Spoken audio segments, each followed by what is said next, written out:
గవర్నమెంట్కి డబ్బులు ఎక్కడి నుంచి వస్తాయి? పబ్లిక్ నుంచి వస్తాయి కదా. ఒక ఎలక్షన్ ప్రాసెస్ అంతా కూడా ఒక బిజినెస్ కింద మార్చేయడం వలన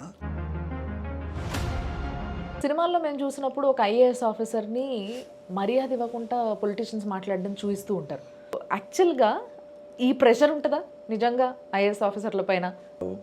ఉంటాయి. ఇది కొన్నిసార్లు ఇటువంటి సంఘటనలు మీరు కూడా ఎప్పుడన్నా ఎదుర్కొన్నారా? నేను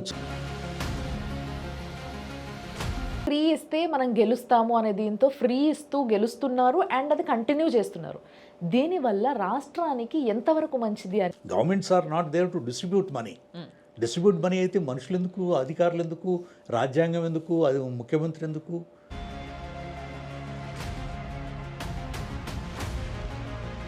మేము అమరావతిని విత్ ఇన్ 3 years పబ్లిక్ నుంచి డబ్బులు తీసుకోకుండా కడతాం. అంటే అప్పు తీసుకుని, అంటే వరల్డ్ బ్యాంక్ నుంచి, హట్కో నుంచి, అప్పులు ఎలా లేకపోతేనేమో కడతారు ఈ అప్పు చేసినా కూడా, ఎక్కడి నుంచి చేసినా కూడా తిరిగి అది ప్రజల ద్వారా వచ్చిన సొమ్ము ద్వారానే తిరిగి కట్టాలి. ఆంధ్రప్రదేశ్ ఈజ్ నా ఉద్దేశంలో is an extreme case of financial indiscipline. మన ఇండియాలో ఎంత డిజిటలైజ్ అయిపోయిందంటే